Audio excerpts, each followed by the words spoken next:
일본이 한국을 화이트리스트에서 제외한다고 7일 공식 발표했습니다. 일본 정부는 이날 관보를 통해 지난 2일 가기에서 결정한 한국의 화이트리스트 제외 방침이 담긴 수출 무역관리령 개정안을 공포했습니다. 일본 정부가 발표한 관보에 따르면 개정안은 공포 후 21일이 경과한 후부터 효력을 발휘합니다. 이달 28일부터 본격 시행되는 셈입니다. 화이트리스트에 속한 국가들은 최초 허가 후 3년간 개별 신청을 면제해주는 등 수출 심사에서 우대 조치를 받을 수 있습니다. 한국은 그간 화이트리스트 국가로 지정돼 왔고 미국과 영국, 프랑스 등 총 27개국이 화이트리스트 국가로 분류됐습니다. 우리나라는 지난 2004년 노무현 정부 당시 아시아에서 유일하게 화이트리스트 국가에 포함됐습니다.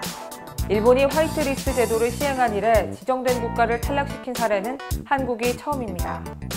이번 조치로 한국에 1,194개 전략물자를 수출하는 일본 수출기업들은 수출에 나설 때마다 정부의 허락을 받아야 합니다.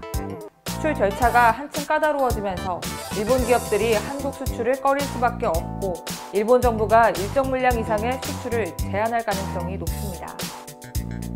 다만 공개된 포괄 허가 취급 요령에는 개별 허가만 가능한 수출 품목이 추가되지 않아 경제 보복 수위를 조절하는 모습을 보였습니다.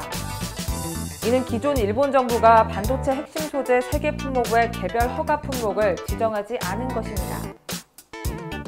추후 상황을 지켜보면서 개별 허가 품목을 결정하겠다는 의중으로 풀이되는데요. 이날 일본 경제산업성은 특별 일반 포괄 허가 제도의 유지 방침도 밝혔습니다. 특별 일반 포괄 허가 제도란 일본 정부가 수출 관리가 잘 된다고 인정한 일본 수출 기업에 개별 허가를 면제해주는 제도입니다. 3년 기간으로 재심사를 받습니다.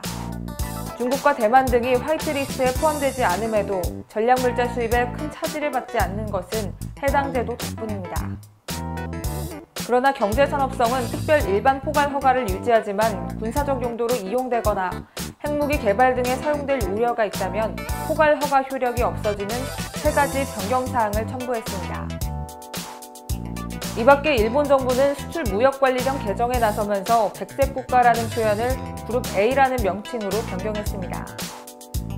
전략물자 수출 규제에 대해 백색 국가와 비백색 국가 두 부류로만 나눴다면 이를 좀 더 세분화해 A부터 D까지 4개 그룹으로 재편한 것입니다.